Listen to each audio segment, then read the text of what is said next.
Hi, and welcome to another episode of Joy Recovery Radio. Today, in this episode, we're going to talk about emotional distance and try to get inside the mind of a sex addict.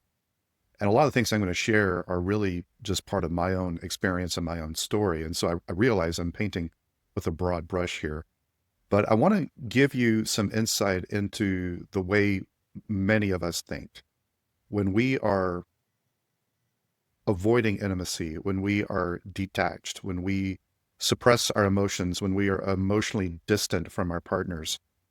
Sometimes we call that acting in. Sometimes we call it IAD behaviors, or to use Dr. Minwalla's terminology, integrity abuse disorder behaviors. We're all talking about the same thing here, and that is, why is he emotionally distant from me? Why is he giving me the stiff arm? Why will he not open up? And so what I want to do in this episode is just give you some insight into the mindset and what might be happening inside of him when you're experiencing this. This is not the kind of behavior where he's necessarily slamming doors, yelling at you, being aggressive, calling you names, although that is a form of emotional distance and withdrawing and avoiding. But we're also talking about the behaviors that are softer, that are more subtle, not so loud, not so aggressive, but they actually often are just as painful.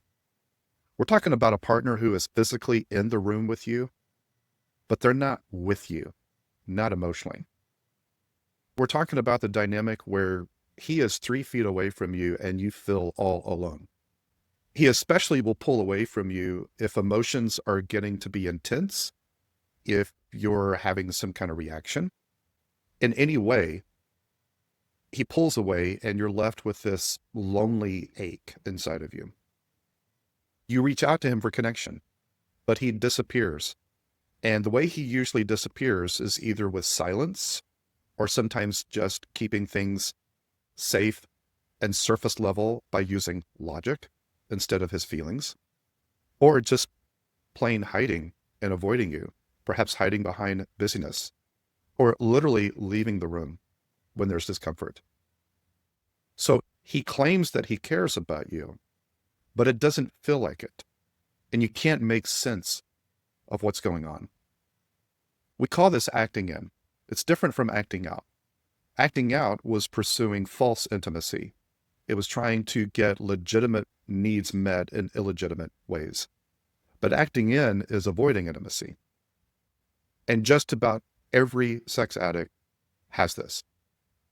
When you look at Dr. Minwalla's model, and he talks about IAD behaviors, all 48 of them that he identifies are all just expressions of acting in or intimacy avoidance or emotional distancing from our partner.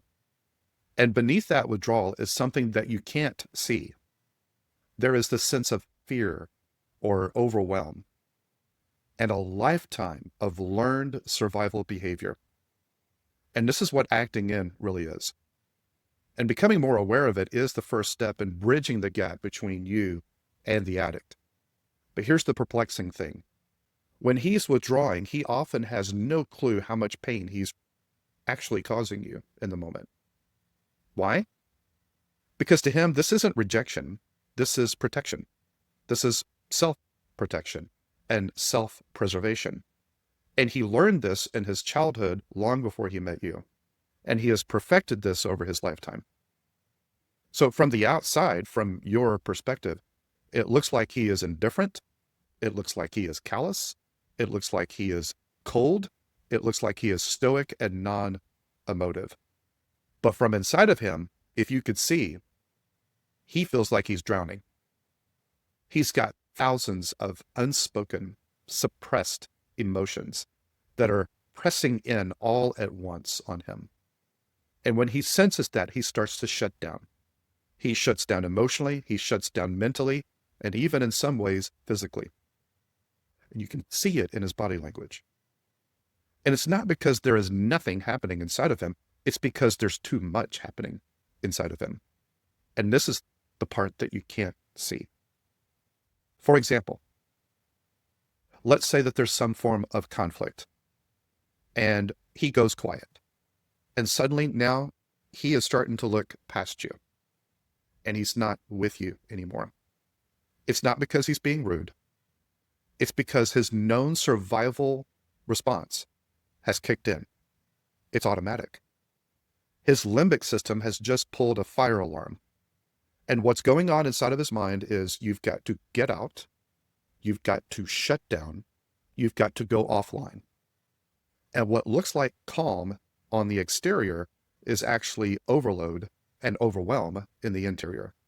His inner world is so loud in that moment that it renders him deaf.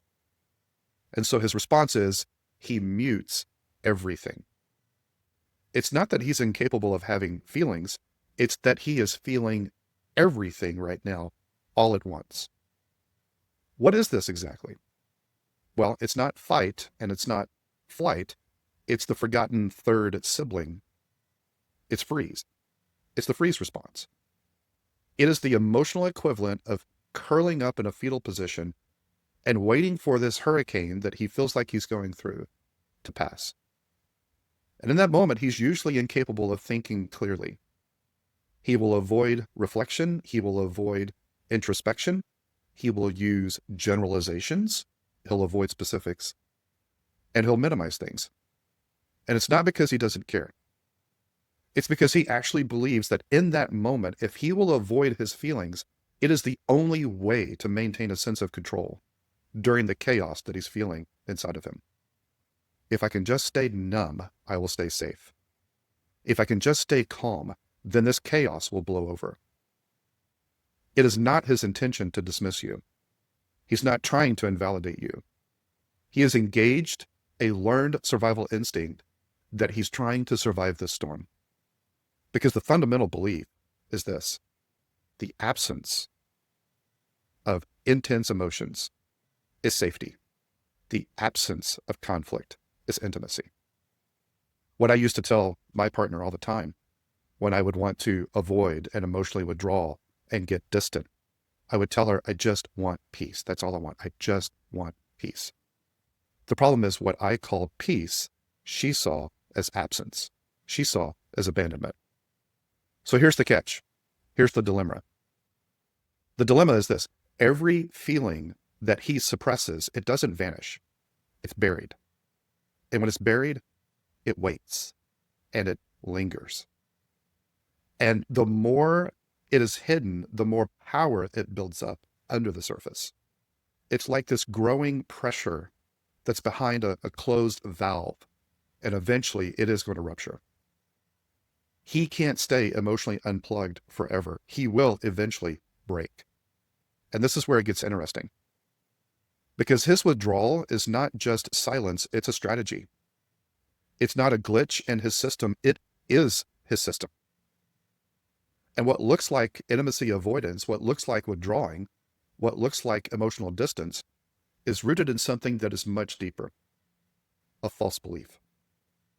And here's the false belief that we have: emotions are messy, emotions are unreliable, emotions are dangerous. Emotions are a threat and a risk. Emotions are to be avoided at all cost. So my best strategy when I'm feeling this overwhelm is to stay cool, to be logical, to be rational, and to keep my distance. To stay above it all. And to our partners, this feels like avoidance. To him, it feels like responsibility. In fact, it feels like he's being a real man. Because what the collective socialization of masculinity in our culture teaches many of us men is that we should be non-emotive, and emotions are a feminine quality. Emotions are a sign of weakness. And the most important thing that we are to never show is fear. So let's back up a little bit. Let's go back into the earlier life and childhood of the typical addict. We addicts typically grew up in an environment where we learned that emotions are not safe and they're not welcome. Our emotions were dismissed, they were invalidated, or they were even ridiculed. The message we received was this: when I am vulnerable, there are negative consequences. My feelings are a liability. So what I and many of us addicts learned was that the safest way to navigate this world is to stay composed, and stoic and non-emotive at all cost. There was only one acceptable emotion for a man to have and to keep his masculinity, and that is anger. It's okay to have anger. That is an acceptable emotion as a man, but all other emotions are off limit. So we learned. We became known as the calm one, the rational one, the quote unquote mature one, the one who had it all together, the one that didn't fall apart, the one who had self-control. But here's the twist. We were even praised for it, and that reinforced this system, this way of thinking and relating and handling emotions. People over the years in my adult life have referred to me as level-headed, as even Steven, as grounded, as really good in a crisis. I was called upon often to mediate conflict because I was known to keep a level head. And those around me believed that it was a kind of strength. Earlier in my young adult life, I was a minister. And I was a minister of a congregation that had a lot of senior adults in it. So one of the things that I experienced on a very frequent basis was having to conduct funerals. And I remember my mentor, as he was preparing me for one of my first funerals, first of hundreds of funerals over the next few years, he said, "You've got to stay calm. You've got to emotionally distance yourself from the grieving family, because the last thing they need during the service is some minister up there that loses their self-control." And so even vocationally early on, I learned that it was important to suppress my emotions, to not allow them to show, to keep myself distant. And it was an effective way to serve others. And I became very, very good at it. I and many of the addicts became experts in emotional regulation. It just wasn't the healthy kind. It wasn't the kind of emotional regulation where we could label and identify an emotion and move through it and express it in a healthy, productive, intimate way. It was the kind of emotional regulation where you lock your feelings in a vault and you throw away the key, never to face them again. We don't call it avoidance. We call it keeping the peace. We call it being a man. But our partners don't experience that as peace. They experience that as disconnection, as avoidance, as hiding, as abandonment, as a path to loneliness. When I first started true recovery, I remember I could really only label two emotions. I either felt angry or I felt blah, and that was about it. The addict thinks that their silence and their suppression, these are signs of strength, that we're preventing things from getting worse in the relationship. But our avoidance is actually the very thing that is making things worse. Our suppression is part of what's increasing the pain for our partners, often to an unbearable extent. What looks like control from the outside is actually something very different. Here's what we men are actually feeling in these moments. Absolute terror. It is fear in disguise. We are absolutely terrified of being vulnerable. And we often don't even know it because it's not safe to admit it.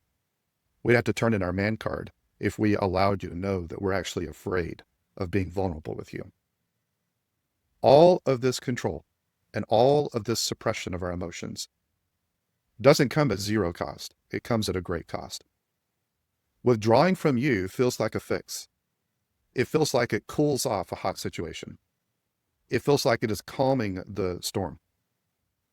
It's been successful in the past to buy us time. It has worked for us so many times in the past. But the cost of this control of our emotions is monumentally devastating to the relationship. When we suppress our emotions, it's not like they disappear. They move underground, and now they have more power and they have more pressure than they would if we had only expressed them in the moment. They're out of sight, but they're not out of our system. And they will come back. They will always come back. That is inevitable. And the literature, the research backs this up. Suppression does not solve your emotional problems. It simply delays them. And avoidance can seem like it has a long shelf life, but it always expires eventually. And here's the kicker. When we suppress our emotions, we're not just filtering out the unpleasant emotions, the unwanted feelings. We are numbing out all of the good as well. We are dulling our own joy, our own laughter, our own happiness, our own contentment, our own peace. All the emotions that would be pleasant, they're now being dulled as well. And our emotional capacity begins to fade. Our emotional bandwidth begins to shrink. And our self-awareness begins to evaporate. We become incapable of an intimate relationship with anyone, with God, with others, with our partner, or even an intimate relationship with ourself, where we are attuned to ourself, where we're self-aware. This is acting in. This is emotional distance. This is avoiding intimacy. We thought our acting out was going to kill the relationship. But now what's happening is our acting in is putting the final nail in the coffin of our relationship. And it's not like it's a single moment that the relationship dies. It's this long, painful, slow death. It's one missed opportunity after another. It's one unspoken feeling after another that is suppressed, until the two people are no longer a coupleship, they're just roommates.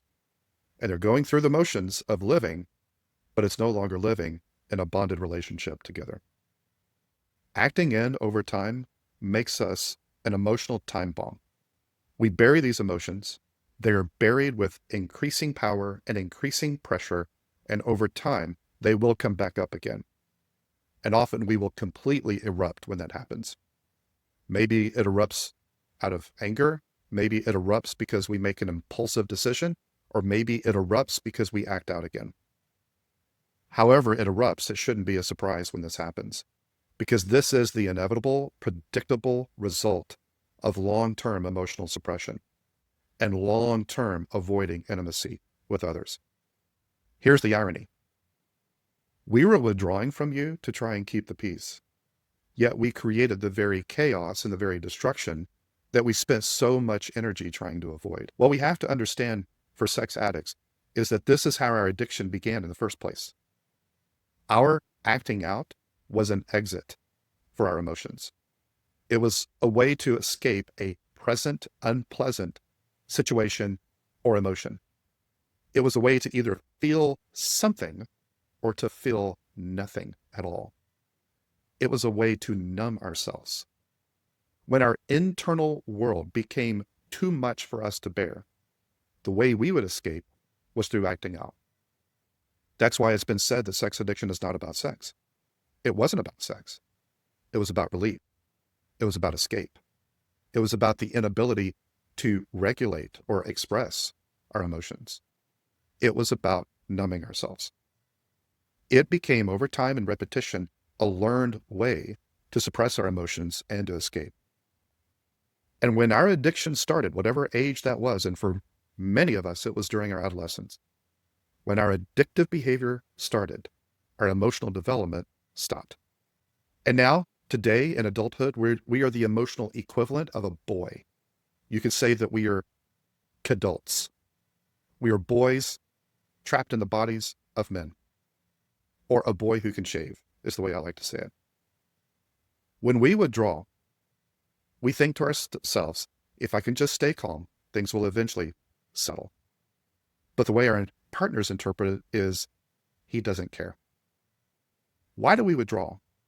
Why do we avoid intimacy? Why do we act in after we stop acting out? Why do we refuse to take the risk of vulnerability and sharing our emotions and pursuing intimacy? We were never taught. We never had an example. We never had an experience of both being vulnerable and safe at the same time. So our withdrawing is not because we don't care. It's because we don't know how to stay when things get uncomfortable. All we know is escape. We don't know how to sit in it when it's unpleasant. Here's what it comes down to. It's fear. It's not the absence of love. It's fear. And that is the shift that has to happen. We have to realize that it's not that I'm incapable of love or I'm incapable of having emotions, but what I'm experiencing right now is gripping, paralyzing fear. And that is often the beginning of change, because there's actually some hope there. Because fear can be overcome.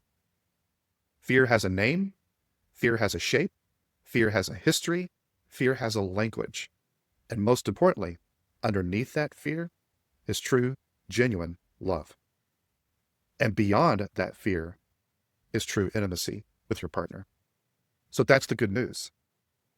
Emotional withdrawal, intimacy avoidance, acting in, IAD behavior, whatever you want to call it, it's not permanent. It is learned, which means it can be unlearned. It is not a personality flaw. It's a skill gap. It's a man who is missing the playbook. We were never taught what to do with our emotional discomfort, other than to either avoid it, suppress it, escape it, or numb it. So we know how to suppress an emotion. What we don't know is how to name it. We don't know how to label it. We don't know how to understand it. We don't know how to express it. We don't know how to regulate it. But that is the good news. These are learned skills. Emotional intelligence and emotional regulation is not some innate gift that some people are born with and some people aren't. It's developed. EQ, or emotional intelligence, is not like IQ. IQ is static and it's set. It was given to you by your creator, and no matter how hard you try to grow your IQ, it never really changes beyond one standard deviation. It is set. It is static. That's IQ. But EQ is very dynamic. With effort, with intentionality, with repetition, with practice, you can greatly grow your emotional intelligence. These are learnable skills. We can learn to see emotions no longer as threats, but as signals. Signals that are, yes, messy and human and deeply valuable. This is the shift that we men have to make. We have to stop managing our partners. We have to stop managing the relationship. We have to stop suppressing and controlling our emotions. We have to stop managing our partners and their emotions and their reactions as if they are some kind of risk portfolio, minimizing her volatility, trying to avoid all triggers, and us trying to avoid any form of transparency. Instead, we start showing up like a man, not a boy. We start showing up like a partner, not as a child. We can begin to learn that intimacy is the antidote, and it is the only antidote for our acting in, for our acting out, for our shame. And the path to get to intimacy is paved with courage. Courage to overcome our fear of being vulnerable, of being real, of being raw, of being honest, of being naked and transparent with our partners. Here's what we have to remind ourselves, men. Being emotionally present and engaging our partners does not make us weak. It makes us trustworthy. And trust is the only thing that's going to help her feel safe again. The message of this particular episode is this. We've got to stop acting in and start leaning in. We've got to stop avoiding the hard stuff. We've got to stop shutting down. We've got to stop hiding. We've got to stop escaping. We've got to stop numbing. We've got to stop withdrawing. We've got to stop suppressing. We've got to muster the courage to be vulnerable. Because when we do that, we don't just change the conversation. We actually change the entire connection with our partners. We make our coupleship real again. We make it resilient. We turn our emotional distance into emotional repair. It begins to heal ourselves, it begins to heal our partner, and it begins to heal our coupleship. Now, men, if you accept this challenge to stop acting in and to start leaning in, if you accept the challenge to no longer suppress your emotions, but be vulnerable and real with your emotions, to be curious about your emotions, and to be transparent about your emotions. If you take this challenge to be vulnerable with your partners, to engage them in a real, authentic way, let me go and give you a warning. If you're like me, it will be the hardest, the riskiest, the scariest, and yet the most rewarding thing that you've ever done in your life. Can you develop the courage to lean in? Becoming aware is the start, but it's not the finish line. Emotional engagement is not a one-time thing. It's not like you go to your partner tomorrow and you practice transparency and you embrace your emotions. You don't suppress them. You reveal them. You process them. And now you're healed. And now everything's fine. This will actually take repetition. It will take a daily commitment to go against the natural inclination of your heart, and that is to avoid, to hide, to suppress, to act in. This will take practice. This will take intentionality. This will take diligence. This is a whole new way of living and thinking and relating to yourself and to others. It will be terrifying. It will be one of the hardest things you've ever done. It will be extremely difficult, and it will be so worth it. Your future depends on it. The future of your coupleship hinges on your courage right now. And will you be courageous every day? Will you not give in to fear? And here's what I want to close with. This challenging thought. Men, we've got to do something we've never done before in order to experience a relationship we've never had before. We've got to stop withdrawing, stop hiding, stop avoiding, and stop suppressing, and start showing up, start growing up, start leaning in, start taking that risk of being vulnerable and being transparent and being real. Our partners are waiting for this to happen. It is the path to healing for us, for our partners, and for our coupleship. It's going to require great courage. But what's waiting for you on the other side, if you will adopt this as a new way of living and relating, what's waiting for you on the other side is an intimate relationship and all the benefits of it that you never dreamed was possible. Your only hope of a future like that, your only remedy for acting out, your only antidote for acting in, your only hope in dealing with your shame is to be fully known and to be fully accepted, to be transparent, to engage emotionally with your partners. I believe in you. You can do this. Let's do this together. Thanks for joining us. We'll see you next time.